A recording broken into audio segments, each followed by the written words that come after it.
નમસ્કાર મિત્રો. આજે સીધું ને સટમાં આપણી સાથે મુંબઈથી વરિષ્ઠ પત્રકાર ઇબ્રાહિમ પટેલ જોડાયા છે. ઇબ્રાહિમભાઈ ઘણા લાંબા સમયે આપણી સાથે જોડાયા છે અને એવા તબક્કે જોડાયા છે કે જ્યારે મોદી રાજમાં જે રીતે બધું એટલે એટમિક એનર્જી હોય કે સોનાની ખાણો હોય એ ખાનગી કંપનીઓને આપી દેવાની આખી એક પરંપરા સ્થાપિત થઈ છે. આંધ્રમાં સોનાની ખાણનું પ્રાઇવેટાઇઝેશન થઈ ગયું. મને લાગે છે એટમિક એનર્જીમાં પાછું ફરીને એકવાર આપણે જાણીએ છીએ કે ગૌતમ અદાણીને સોંપી દેવામાં આવે એવી સ્થિતિ ઊભી થઈ છે. વળી યુદ્ધના સંજોગો જે હતા એ સંજોગો થોડા હળવા થઈ રહ્યા છે અને સોનાના ભાવમાં અને ચાંદીના ભાવમાં પણ ઉછળકૂદ એ જોવા મળે છે. આમ તો કોમોડિટી માર્કેટના બહુ જ જાણકાર એવા ઇબ્રાહિમભાઈ વિશ્વના પ્રવાહોથી વાકેફ રહીને બધા દર્શકોને એ જણાવતા હોય છે, સાચી વાત શું હોય છે એનું એનાલિસિસ કરતા હોય છે અને આજે આપણી સાથે એ જોડાયા છે ત્યારે એનું એનાલિસિસ કરશે. એટલે પહેલી વાત તો એ છે કે આ ભાવોની ઉછળકૂદ કેમ થઈ રહી છે. વળી ભાવો એકદમ તળિયે જવાના હતા એવા સંજોગો પણ નિર્માણ થયા અને વળી પાછા ઊંચકાયા. એટલે ખરેખર આ શું સોના ચાંદીનું એ શેર બજાર થઈ ગયું છે કે શું? કારણ કે ટ્રમ્પભાઈએ જે રીતે ખેલ પાડ્યા કે ક્યારેક એવું નિવેદન કરે કે જેથી ત્યાંનું એમને શેર બજારમાં લાભ મળે, વળી પાછું એવું નિવેદન કરે તો એ શેર બજારમાં અથવા બીજા તેલ બજારમાં એમને છે ને લાભ થાય.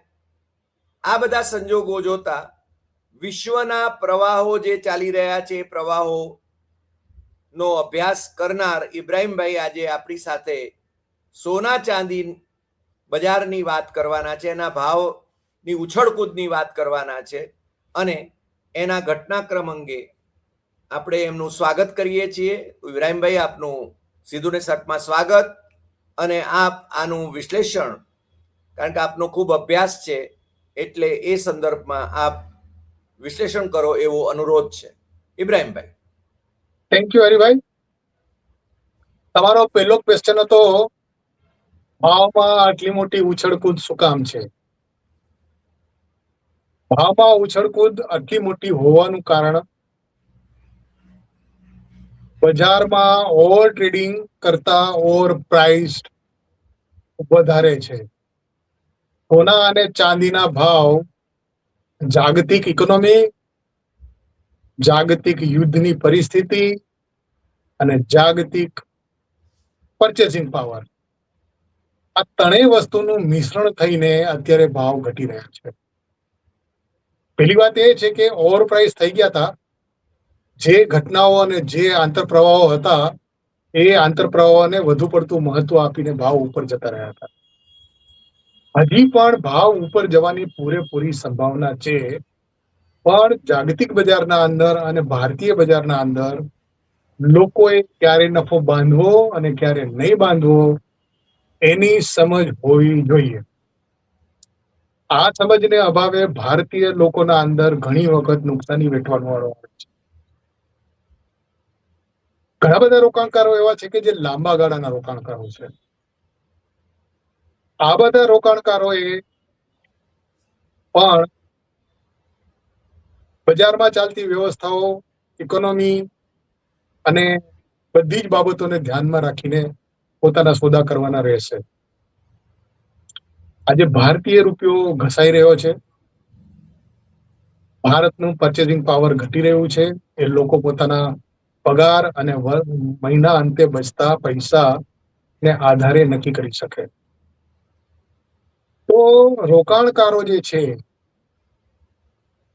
એના માથે હવે બેવડી જવાબદારી આવી છે.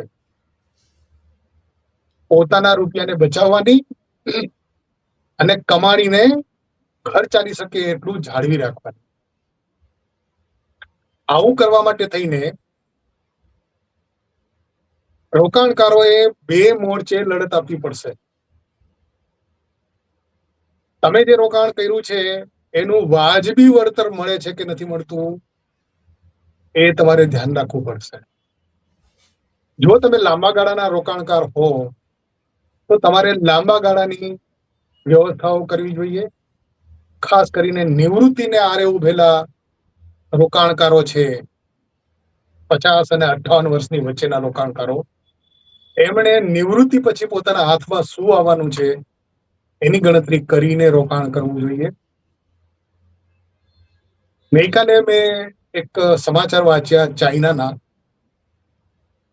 તો ચીનના અંદર ચીન સરકાર પોતાના રોકાણકારોને કહે છે કે હમણાં તમે સોના ચાંદીમાં રોકાણ નહીં કરશો. કેમ? હવે એના પાછળનું કારણ એ છે કે અલ્ગોરિધમિક ટ્રેડ આવી રહ્યો છે, અરે એઆઈ રિલેટેડ ટ્રેડ આવી રહ્યો છે, આર્ટિફિશિયલ ઇન્ટેલિજન્ટ ટ્રેડ. આ ટ્રેડના અંદરથી ચીન પોતાની અલગ વ્યવસ્થા કરી રહ્યું છે અને પોતાના ગ્રાહકોને, પોતાના નાગરિકોને એઆઈ આધારિત ટ્રેડ કેમ કરવો એનું શિક્ષણ આપવાની તૈયારી કરી રહ્યું. અત્યારે વર્લ્ડના અંદર બે પ્લેટફોર્મ છે, ઓપન એઆઈ અને એન્થ્રોપિક. આ બે પ્લેટફોર્મ પર અત્યારે અલ્ગોરિધમિક અને ગણતરીપૂર્વકના સોદાઓ એઆઈ આપોઆપ કરી નાખે છે. હવે તમારે બાય સેલના સ્ટોપ લોસ તમારે રાખવાના નથી, એઆઈ રાખવાનું છે. ચાઇનાને આખા વર્લ્ડના ટ્રેડ ઉપર કબજો જોઈએ છે. આ કબજાના અંદર એમને ખબર પડી ગઈ છે કે એઆઈ વગર અમે અમારા ટ્રેડને સંભાળી નહીં શકીએ. એટલે એ પોતાની નવી પ્લેટફોર્મ તૈયાર કરી રહ્યું છે અને એ પ્લેટફોર્મ તૈયાર કરતા પહેલા રોકાણકારોને પણ થોડા સજ્જ કરવાના રહેશે.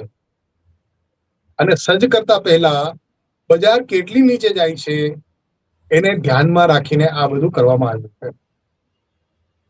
ચીન નથી ઈચ્છતું કે બજારના અંદર મોટા પાયે ભાવ ઉછળે, ખાસ કરીને ચાંદીમાં. કારણ શું કે વિશ્વની 70% ચાંદીનો વેપાર ચીન થ્રુ થાય છે.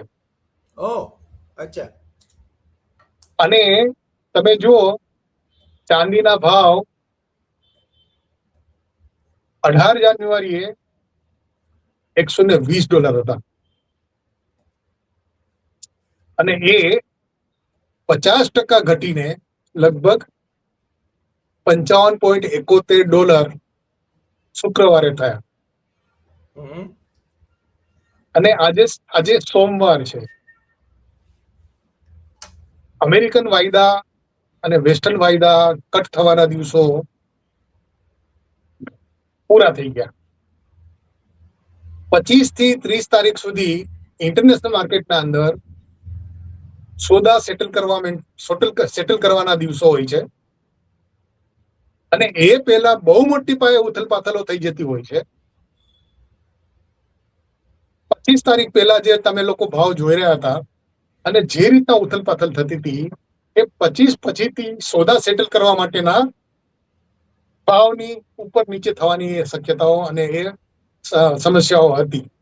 તમે દર મહિને 25 તારીખ પહેલા 5 દિવસ સુધીના ભાવ અચૂક તમે જોજો.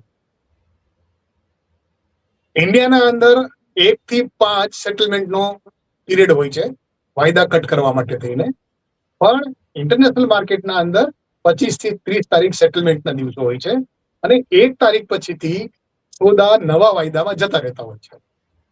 એટલે સેટલમેન્ટ કરવા પહેલા રોકાણકારોએ અથવા તો સટોડિયાઓએ એક્સચેન્જને જણાવી દેવાનું હોય છે કે મને ડિલિવરી જોઈએ છે, ડિલિવરી નથી જોઈતી, મારે સોદા આગળ ખેંચવા છે.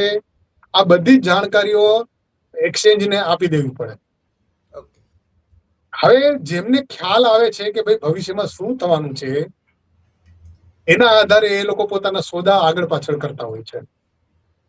અત્યારે બજાર મંદીવાળાઓના હાથમાં છે એમ સમજીને રોકાણકારોએ સાવચેતીપૂર્વક સોદા કરવાના છે.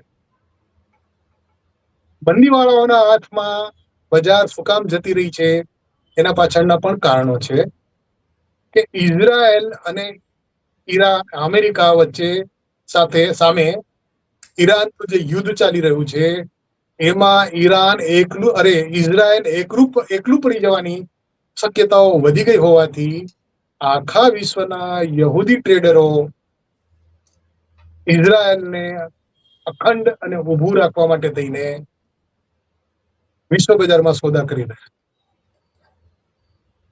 આ સોદા કરતી વખતે થઈને અમેરિકન ડોલરને મજબૂત રાખવો બહુ જરૂરી હોય છે. અમેરિકન ડોલર ઇન્ડેક્સ 6 કરન્સીનો બાસ્કેટ છે અને ઇન્ડેક્સ છે.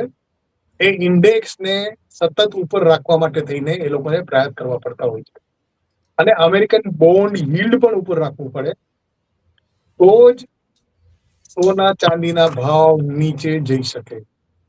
હવે સોના ચાંદીના ભાવ સાથે હવે ત્રીજી એક કોમોડિટી બિટકોઇન જોડાય છે. તો રોકાણકારોએ સોના ચાંદી ઉપરાંત બિટકોઇનના ભાવને પણ ધ્યાનમાં લેવાના રહેશે. ભારતમાં બિટકોઇનના સોદા રોકાણકારો મોસ્ટલી નથી કરતા, પણ બિટકોઇન આધારિત જે સોદા થઈ રહ્યા હતા એ લગભગ 1 વર્ષ પહેલા પોતાની રીતે ઇન્ડિવિજ્યુઅલ સોદા થતા હતા, પણ હવે એ ગોલ્ડ, સિલ્વર અને બિટકોઇન આ ત્રણેયની જોડી થઈ ગઈ છે. બિટકોઇન 4 ઓક્ટોબરે $1,22,260 હતા અને એ ઘટીને 50% ઘટીને સિલ્વર અને ગોલ્ડ સાથે ઘટીને શુક્રવારે $59,755 થયા એટલે એમાંય 50% તૂટી ગયા છે. સોનું 22 ફેબ્રુઆરીએ $5,596 હતું. સોનું ફેબ્રુઆરીથી અત્યાર સુધીમાં હાઈટથી લગભગ 28% ઘટ્યું છે. મારી રોકાણકારોને સલાહ છે કે તમે આ ભાવે બજારમાંથી નીકળી ન જતા જો લાંબા ગાળાના રોકાણકાર હોવ તો. બજારમાં આખી નવી વ્યવસ્થાઓ ગોઠવાઈ રહી છે અને આ વ્યવસ્થાઓ ગોઠવાતી વખતે બજારના અંદર પ્રાઇસ ફિક્સિંગ કોણ કરશે એ નક્કી થવાનું છે. જગતના વર્લ્ડ ઓર્ડર બદલાઈ રહ્યા છે, જગતના ચલણોના મૂલ્યાંકનમાં વધઘટ થઈ રહી છે, ફિયાટ કરન્સીનું હવે મૂલ્ય નથી રહ્યું. રોકાણકારો ઘરમાં રોકડા રૂપિયા રાખે, બેંકમાં રોકડા રૂપિયા રાખે એના કરતા સોના અને ચાંદીમાં અથવા તો હવે બિટકોઇનના અંદર પણ રૂપિયા રાખે એવી મારી સલાહ છે. એની પાછળનું કારણ એ છે કે આખા વિશ્વના ફુગાવાને કંટ્રોલમાં કરવા માટે થઈને, લોકોનો પરચેસિંગ પાવર જાળવી રાખવા માટે થઈને સરકારો નોટ છાપી નાખે છે. પણ આપણે ત્યાં બિટકોઇન તો હજુ એનું ચલણ છે નહીં ને? ચલણ નથી, પણ સરકારે એના પર ટેક્સ નાખીને આડકતરી રીતે એને મંજૂરી આપી દીધી છે. આડકતરી મંજૂરી આપી દીધી છે અને હવે રિઝર્વ બેન્કે પણ આ લાઈનના અંદર એન્ટર થવું પડશે. કારણ શું કે હવે ઈ કરન્સી બજારના ચલણમાં આવવાની શક્યતાઓ વધી ગઈ છે. દરેક સરકાર નોટ છાપીને બજારના અંદર પૈસા ઉતારે અને પછીથી ફુગાવો ઊંચો જાય એટલે વ્યાજ દર વધારે એટલે લોકોના હાથમાં પરચેસિંગ પાવર વધે એવી સરકારની ગણતરી હોય છે, પણ આ ગણતરીઓ ખોટી છે. વર્તમાન સંજોગોના અંદર જ્યારે ઓપન એઆઈ પ્લેટફોર્મ જો બજારના અંદર કામ કરવાના હોય તો તમારો રૂપિયો શું કામનો રહેવાનો છે? રાઈટ. અને આ એઆઈ ટ્રેડિંગ 24 કલાક ચાલવાનું છે, કોઈ સીમાડા નથી રહેવાના. તમે સ્ટોપ લોસ રાખો કે ન રાખો, અત્યારે એઆઈ રિલેટેડ સોદા કરવા માટે થઈને બેસ્ટ ઇન્વેસ્ટમેન્ટ સોનું, ચાંદી અને બિટકોઇન છે, અને ત્યાર પછીનો નંબર શેર બજારનો આવે છે. ભવિષ્યમાં આ ક્રમ બદલાઈ શકે છે,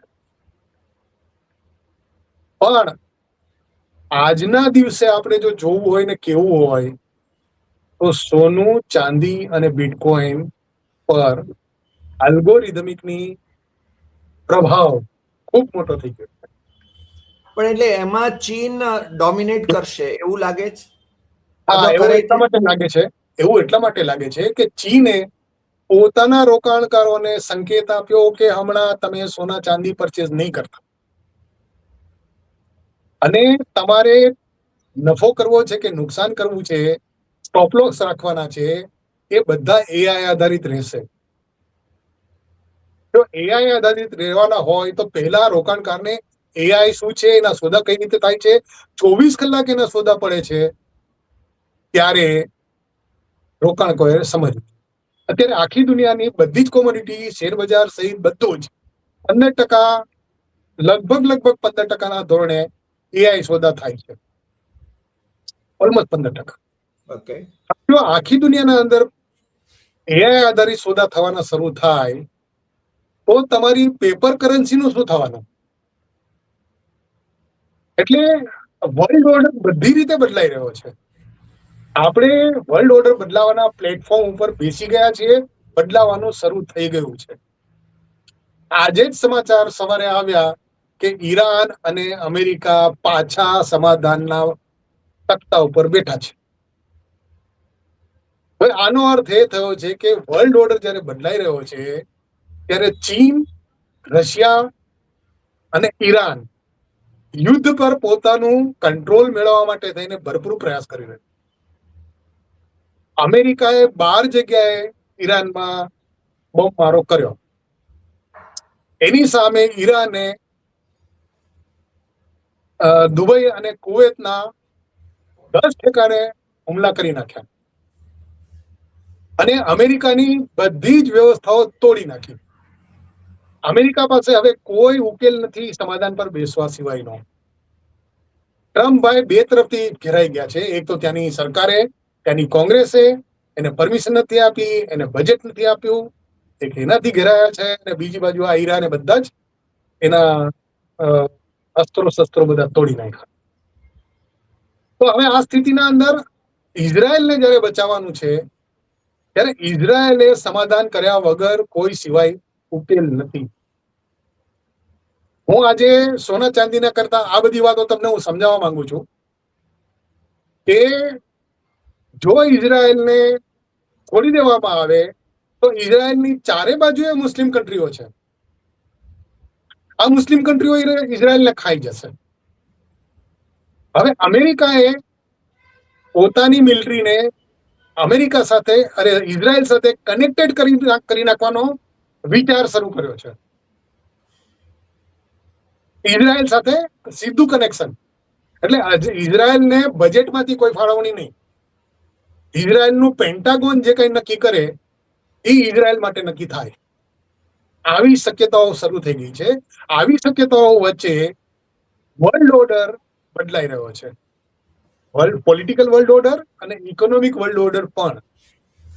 સામાન્ય રોકાણકારોને આવા ઇકોનોમિક વર્લ્ડ ઓર્ડરનો સીધો પરિચય ન હોય, પણ તમારો રૂપિયો બેઠો બેઠો ઘસાઈ રહ્યો છે, બેઠા બેઠા તમારા ટમેટા, મરચા, કાંદાના ભાવ વધી રહ્યા છે અને તમને એ ભાવ આપવા પડે છે, કોઈ વિકલ્પ નથી, ત્યારે તમારી બચત પણ ખોરવાઈ ન જાય.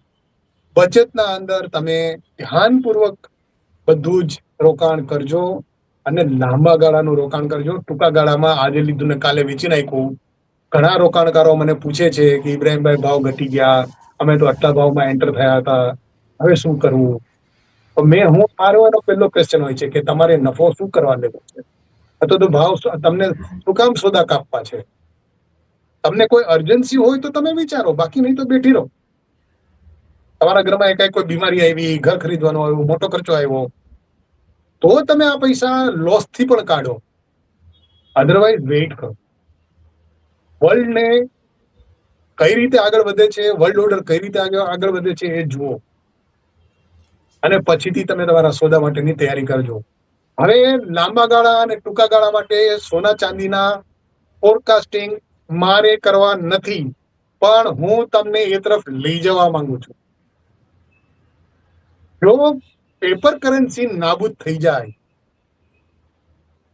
આજથી 5-7 વર્ષ પછીથી પેપર કરન્સી નહીં હોય, તો આખા વર્લ્ડની કરન્સી જે ચાલશે એનો બેઝ બનશે સોના ચાંદી અને બિટકોઇન, જેની કિંમત સરકારો નક્કી નહીં કરી શકે, રોકાણકારો નક્કી કરશે. શું કામ? એ સોનું ચાંદી અને બિટકોઇન સરકાર છાપી શકવાની નથી. બિટકોઇન અત્યારે અસ્તિત્વમાં 210 લાખ બિટકોઇન છે બજારમાં.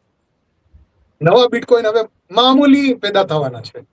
એ પેદા કરવા માટે થઈને તમને ખૂબ મોટી ઇલેક્ટ્રિસિટી જોઈએ છે, ખૂબ બધું પાણી જોઈએ છે, બરાબર છે. તો આનું જે પ્રોડક્શન છે, બિટકોઇનનું પ્રોડક્શન છે, એ પ્રોડક્શનને કોસ્ટ વધી ગઈ છે. હવે આ સ્થિતિના અંદર જો બધો બદલાવ આવવાનો હોય તો આ બદલાવ ઉપર રોકાણકારોએ પોતાનું ધ્યાન કેન્દ્રિત કરવું પડશે. તમે ગૂગલ સર્ચ કરો અને ગૂગલના અંદર તમે નાખો, આવું તમને કોઈ નહીં સમજાવે. હું એક પત્રકાર છું, 45 વર્ષથી આ લાઈનમાં છું, અને મારા ભારતીય રોકાણકારોને સજ્જ કરવાની જવાબદારી એક પત્રકાર તરીકે મારી પણ છે, અને એના આધારે હું આ બધી વસ્તુ કહી રહ્યો છું. ઓપન એઆઈ અને એન્થ્રોપિક છે મેટા પ્લેટફોર્મનું છે, અને એઆઈ ઓપન એઆઈ માઇક્રોસોફ્ટનું છે. પણ ચીન આના કરતા ખૂબ આગળ વધી ગયું છે, અને ચીનને હવે ભાવ ફિક્સિંગ પર પોતાનો કબજો જોઈએ છે. આ ભાવ ફિક્સિંગ ઘણી વખત અમે જે જમાનામાં આરંભિક જમાનામાં, હું 1979 ની વાત કરું છું, 1979માં હું જર્નલિઝમમાં આવ્યો છું. 79 ના અંદર અમે આજે માંગ વધી તો ભાવ વધ્યા, માંગ ઘટી તો ભાવ ઘટ્યા, તહેવાર આવ્યા તો માંગ વધી અને ભાવ વધ્યા, આવું રિપોર્ટિંગ થતું. ત્યાર પછીથી જે રિપોર્ટિંગ આવ્યું એ ફંડામેન્ટલ રિપોર્ટિંગ આવ્યું. ત્યાર પછી રિપોર્ટિંગ આવ્યું અલ્ગોરિધમિક રિપોર્ટિંગ આવ્યું. ત્યાર પછી રિપોર્ટિંગ આવ્યું ઇન્ફોર્મેશન ટ્રેડ રિપોર્ટિંગ આવ્યું, અને હવે એઆઈ રિલેટેડ રિપોર્ટિંગ કમ્પલસરી થઈ ગયું છે. નહીં, એટલે મને અહીંયા એક પ્રશ્ન છે, કારણ કે તમે જ્યારે ભારતીય રોકાણકારોની વાત કરી રહ્યા છો, હમણાં જ એન્થ્રોપિકના ચીફ એક્ઝિક્યુટિવે કહ્યું કે ભારતમાં જે એઆઈ ની સમિટ મળી, it was a chaos, it was a flop. Yes, બરાબર. એને બહુ સ્પષ્ટપણે કહ્યું, આપણે ખૂબ ઢોલ પીટ્યા એના એઆઈ કોન્ફરન્સનો. બીજું, ભારતમાં જે ગામડાઓ છે, શિક્ષણની જે અવસ્થા છે, એ જોતા આ એઆઈ રિલેટેડ ટ્રેડની અંદર શું થશે?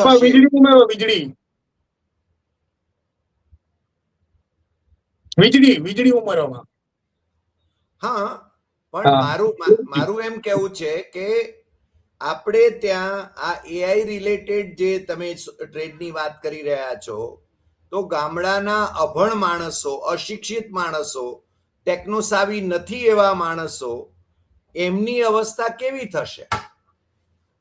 હા, હવે હું ભારતીય ગ્રામ્ય રોકાણકારોને ભારતના સૌથી ઇન્ટેલિજન્ટ રોકાણકારો સમજુ છું. એ રોકાણકારો જ્યારે બજારમાં પોતાનો માલ વેચે અને જે પૈસા આવે તે બેંકમાં રાખવાના બદલે સોના ચાંદીમાં રાખતા હતા. આજે પણ હજી કેટલાય ગ્રામ્ય રોકાણકારો, ગ્રામ્ય ખેડૂતો સોના અને ચાંદીને જ પસંદ કરે છે. તો શહેરી રોકાણકારો કરતા ગ્રામ્ય રોકાણકારો આજના દિવસે ઇન્ટેલિજન્ટ છે એવું આપણે માનવું. પણ મારી ગ્રામ્ય રોકાણકારોને સલાહ છે કે તેઓ સોના ચાંદીના ઘરેણા ન ખરીદે, અને તેઓ લગડીમાં અને મોટી લગડીના અંદર જાય. નાની લગડીમાં જશે તો એમાં તમને ઘડામણ લાગવાની છે, 1 ગ્રામ 2 ગ્રામની લગડી નહીં લેવાની. આજે હું તમને વાત કરું કે મારે 2 બંગડી બનાવી છે ચાંદીની, તો મને મારા બુલિયન જ્વેલર ડીલરે કહ્યું કે એ લગડી, એ તમારી 2 બંગડી 18 થી 20 ગ્રામની એક એક બનશે, એની પડતર થશે તમને 18 થી 20,000 રૂપિયા. 18 થી 20,000 રૂપિયામાં એક જમાનામાં આખો લગ્નનો દાગીનો આવી જતો. તો ભારતના ખેડૂતો પાસે જે સોનું અને ચાંદી પડ્યા છે એ પકડીને રાખે, ફિઝિકલ ચાંદી. અને રિક્વેસ્ટ છે કે તમે લોકો સોના ચાંદીના ઘરેણા ખરીદવાનું બંધ કરજો. આ એટલા માટે હું કહું છું કે 5 વર્ષ પછીથી તમને બુલિયન જ્વેલર ની દુકાનો ગોતવા જવી પડશે. એ ધંધાઓ પૂરા થઈ ગયા હશે. અત્યારે પણ લગભગ ઘણી બધી જગ્યાએ જો બૂમાબૂમ અને મારામારી અને નવી નવી સરકારની યોજનાઓ આવે એટલે કેટલાય બુલિયન ડીલરોને તાળા મારી દેવા પડે છે, દરવાજાને બંધ કરી દેવાના. તો આ સમયે તમે દાગીનો વેચવા ક્યાં જશો? એ દાગીનાના અંદર કેરેટેજ કેટલા હશે, શુદ્ધતા કેટલી હશે, એ કોણ નક્કી કરશે? તો મારી રોકાણકારોને, ગ્રામ્ય રોકાણકારોને સલાહ છે કે તેઓ પોતાના દાગીના આજે જે ઘરે પડ્યા છે એનું સર્ટિફાઈડ કેરેટેજ કઢાવીને રાખે, જેથી એને ખબર પડે કે મારા ઘરના અંદર કિલો દાગીના પડ્યા છે, એનું કેરેટેજ કેટલું છે. હું માનું છું કે માની લો કે 1 કિલો દાગીનો તમારા ઘરમાં પડ્યો છે, તો એનું કેરેટેજ આવશે 17 થી 18 અને 20 કેરેટ આવશે. તમારા પાસે ભલે 22 કેરેટના સર્ટિફાઈડ અથવા તો બિલ હોય, પણ જેના પાસેથી તમે દાગીનો લીધો છે એ જ ખોવાઈ ગયો હશે તો તમે વેચવા કોને જશો? તો જેના પાસે જશો એ કહેશે કે ભાઈ આ 22 કેરેટનો નથી. તમે આગ્રહ રાખીને ऐसा માર્કો તમે એના ઉપર લગાડાવો, બધું કરો, તેમ છતાં એ નહીં હોય. એનું કારણ છે કે ભારતના અંદર ભ્રષ્ટાચાર એવરીવેર છે. ભ્રષ્ટાચાર હોવાનું કારણ એ છે કે દરેક લોકોને આજે પોતાની બચત અથવા તો પોતાની આવકમાંથી ખર્ચો પૂરો થતો નથી. એટલે નાના નાના માણસને પણ અત્યારે ભ્રષ્ટાચાર કરવાની કમ્પલ્સન થઈ ગઈ છે. સરકારે ભ્રષ્ટાચાર કેમ ઓછો થાય એની પહેલી નીતિ ઘડવાની જરૂર છે. પણ એ સરકાર તો જે સરકારો આવે છે બધા છે ને ભ્રષ્ટાચાર નાબૂદ કરીશું એમ કહીને આવે છે, અને એ લોકો જેને ભ્રષ્ટાચાર કરે છે એટલે એ તો વાત આપણે છે ને બાજુએ મૂકી દઈએ. આપણે વાત આપણી આના ઉપર કોન્સન્ટ્રેટ કરીએ. પણ રોકાણકારોએ પોતાની બચત આવકમાંથી 40% ભ્રષ્ટાચારમાં જઈ રહ્યા છે. એમાંથી કેમ બચવું એનો રસ્તો રોકાણકારોએ કરવાનો છે. રોકાણકારો નક્કી કરી નાખે કે મારે ભ્રષ્ટાચારમાં નથી પડવું અને રાહ જોવી છે તો રાહ જુઓ ને. નહીં, આપણે ત્યાં ભ્રષ્ટાચારનું વલણ છે ને નીચેથી ઉપર સુધી છે, એટલે એ આખી એક સૈદ્ધાંતિક બાબત જુદી છે. પ્રશ્ન આપણો એટલો છે કે એઆઈ રિલેટેડ ટ્રેડમાં China will dominate the global scenario, right? Yes. બીજું, તમે એવી સલાહ આપો છો કે સોના ચાંદીના ઘરેણા ખરીદવાના બંધ કરી દો. યસ. તો અત્યારની પરિસ્થિતિ જે છે એ પરિસ્થિતિમાં મને લાગે છે કે જે નવો વર્લ્ડ ઓર્ડર તૈયાર થઈ રહ્યો છે એમાં ચાઇના ઇઝ ડોમિનેટિંગ, એવું જ કહેવું પડે ને? યસ, ચાઇના ડોમિનેટિંગ છે, સાથે સાથે સૌથી મોટો પુરવઠો લઈને બેઠું છે, સોનું અને ચાંદી બંનેનો. અમેરિકા પછી બીજા નંબરે ચાઇના પાસે છે. અમેરિકા પાસે ભલે સોનું વધારે હોય પણ ચાઇના પાસે ચાંદી વધારે છે. ચાંદીની નિકાસ ચાઇનીઝ સરકારે બંધ કરી દીધી. શું કામ? કે હવે પછીનો જે યુગ આવી રહ્યો છે એ યુગ ઉર્જા માટે થઈને, તમારે બેટરી માટે પણ એ જ જોઈશે. હા, ચાંદી જ જોઈશે. રાઈટ. તો ચીને ચાંદી વેચવા માટે થઈને, નહીં વેચવા માટે થઈને ત્યાંના રોકાણકારોને સલાહ આપી છે. એના પાછળનું કારણ આ છે. રાઈટ. કે ભવિષ્યમાં તમને સારા ભાવ મળશે, તમે લાંબા ગાળાના રોકાણકાર બનો અને સોના ચાંદી હમણાં ન વેચો, ભાવ ઘટી ગયા છતાં ન વેચો. રાઈટ. તો ભારતીય રોકાણકારોએ પણ ચીનને ધ્યાનમાં રાખીને કામ કરવું જોઈએ. આ મારી ના, પણ આજે ઇબ્રાહીમભાઈ તમે એઆઈ રિલેટેડ ટ્રેડની વાત કરી અને જે ત્રિવેણી સંગમની વાત કરી, સોના, ચાંદી અને બિટકોઇનની, એ પણ બહુ જ મહત્વની છે. મને લાગે છે આપણા દર્શકો જે રોકાણકારો છે, લાંબા ગાળાના રોકાણકાર તરીકે એમને જે ફાયદો થાય એને માટે નું માર્ગદર્શન આપે આપ્યું. અને ચીન કેમ ડોમિનેટ કરશે આવતા દિવસોમાં પણ એની વાત પણ આપે કરી. એ બદલ આપનો ખૂબ ખૂબ આભાર. ફરી મળીશું નવા એપિસોડમાં નવા વિષય સાથે. નમસ્કાર.